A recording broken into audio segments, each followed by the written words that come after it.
My sister tries to help my unfaithful wife in forcing me to pay child support for the baby that's not mine. I, 33M, recently discovered that my 6-month-old baby isn't actually mine.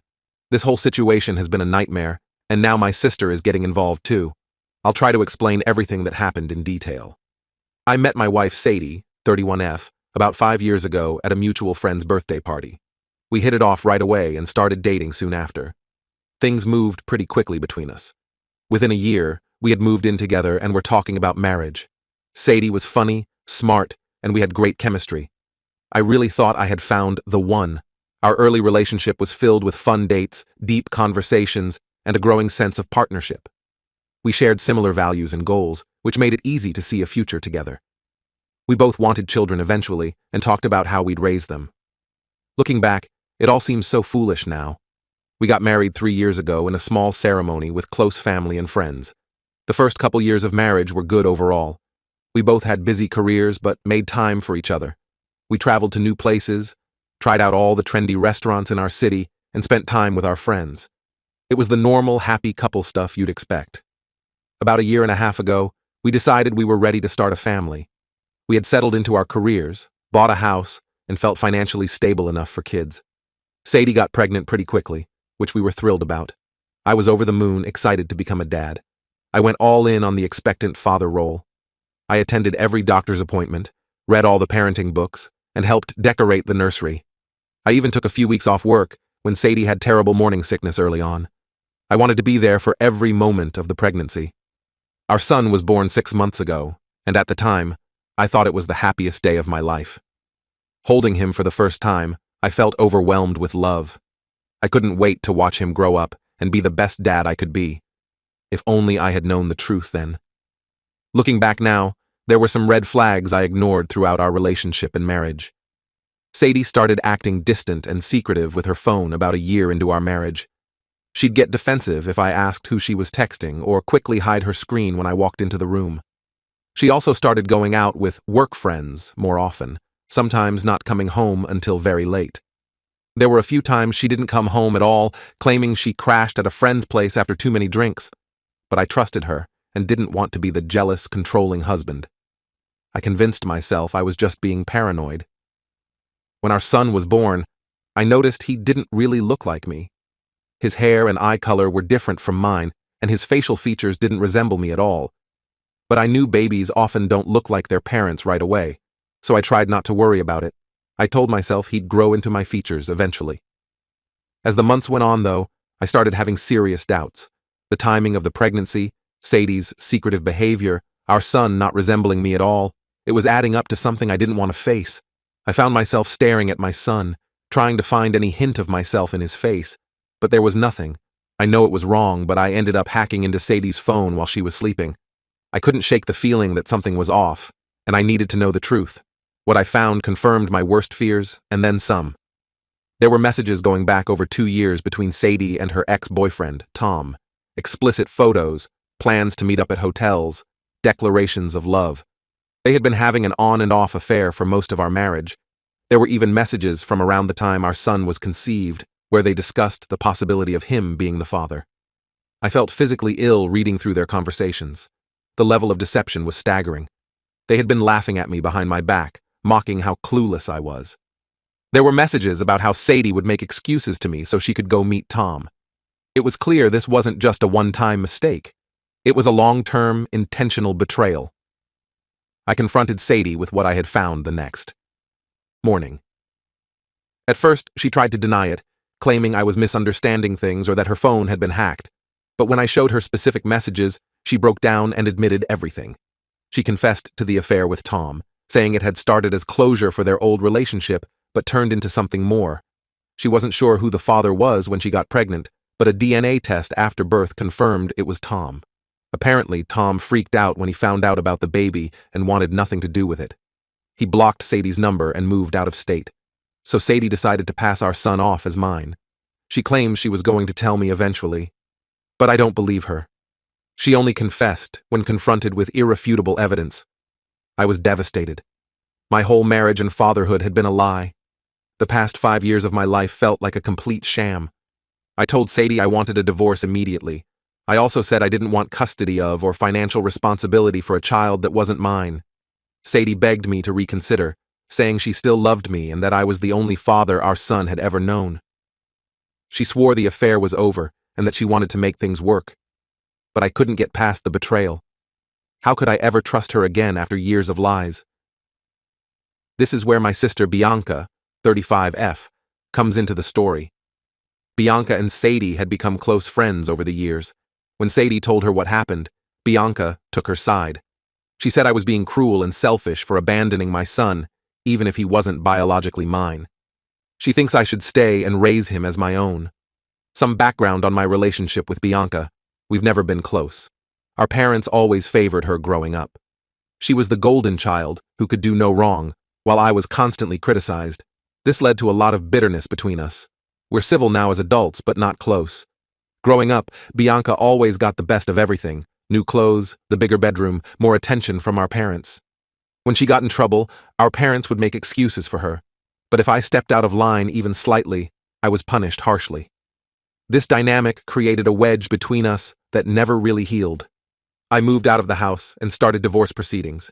Sadie is fighting me on everything. She wants me to pay child support and have shared custody.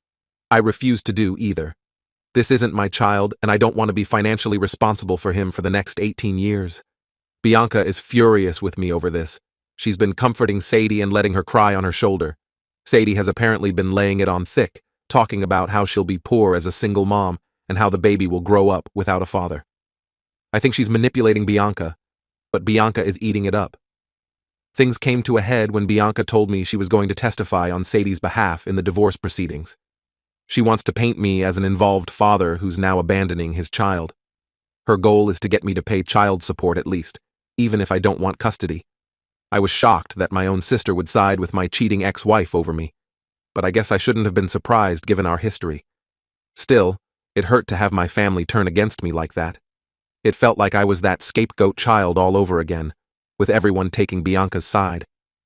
The divorce has been nasty. Sadie and Bianca have tried to drag my name through the mud. They've told our friends and family that I'm heartless for abandoning an innocent child.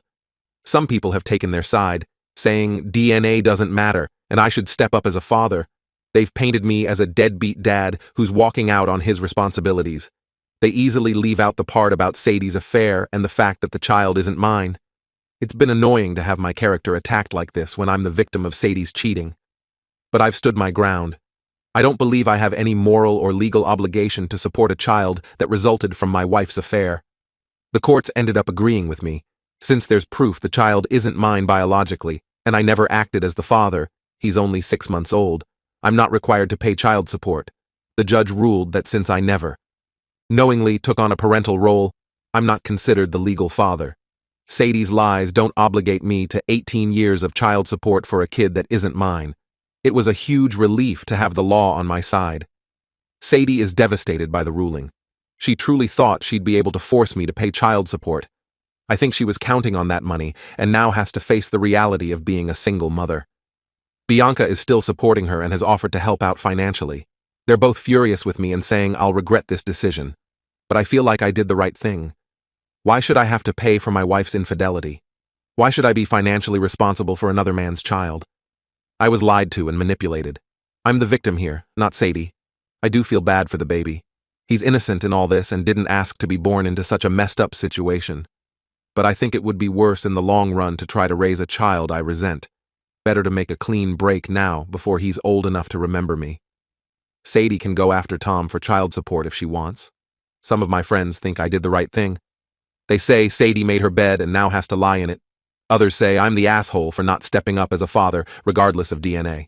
They think I should put the child's needs first and be the bigger person. Bianca is still not speaking to me and says she wants nothing to do with me going forward. She thinks I'm selfish and immature for not manning up and raising this child. But I think she's naive and doesn't understand how painful this betrayal has been. The whole situation has torn my life apart. I've lost my wife, my home, the child I thought was mine, and now my sister. Some days I feel relieved to be free of Sadie's lies. Other days I miss the life I thought I had. I go back and forth between anger and sadness. I'm trying to rebuild my life now. I've started therapy to deal with the trauma of this betrayal. I'm focusing on my career and spending time with the friends who have stood by me. But it's hard not to feel bitter about everything I've lost.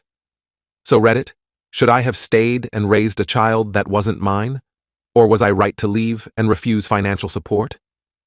This whole situation has been a nightmare, and I'm second-guessing everything. I could use some outside perspectives on whether I made the right choice. Update. It's been 6 months since my divorce was finalized. A lot has happened in that time, and I wanted to give an update on the situation. First, some background on what's been going on with me. After the divorce, I focused on healing and rebuilding my life.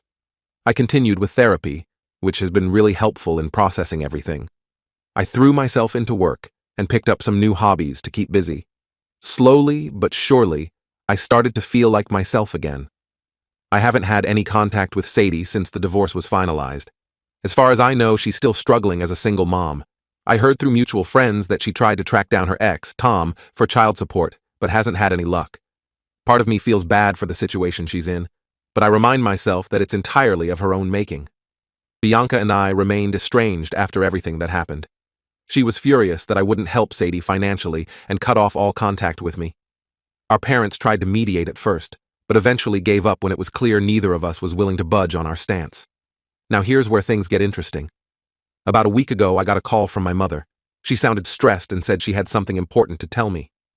Apparently, Bianca is now going through a very similar situation to what happened with me and Sadie. According to my mother, Bianca had been having an affair with a coworker for the past year. She ended up getting pregnant, but tried to pass the baby off as her husband's. Her husband, Jack, recently found out about the affair and that the baby isn't his. He's devastated and wants a divorce. The irony of the situation wasn't lost on me. After everything Bianca said to me about stepping up and being a father regardless of biology, she's now in the exact same position Sadie was in. It's like karma came back around.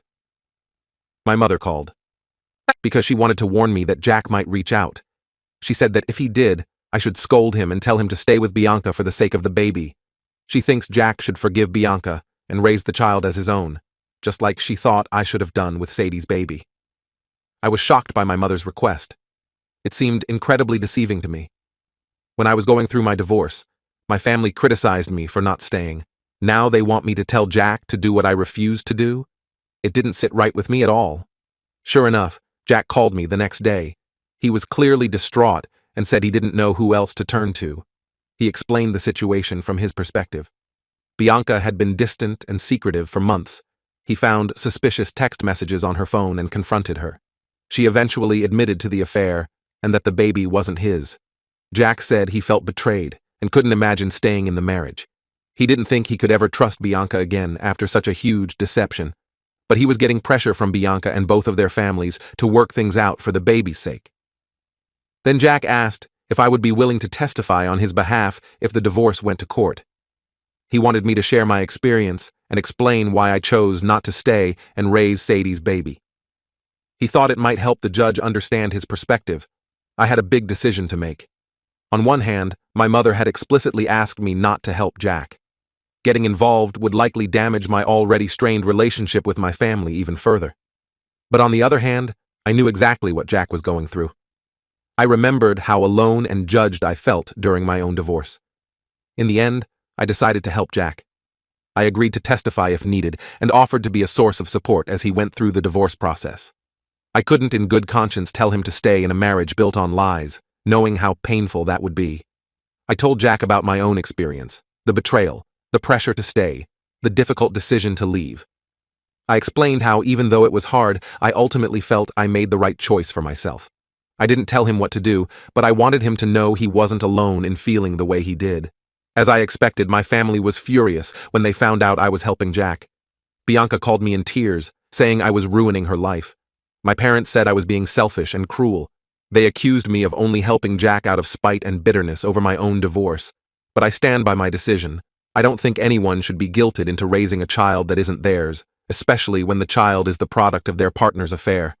Jack deserves to make his own choice, just like I did. And he deserves support, not judgment, as he goes through this difficult time.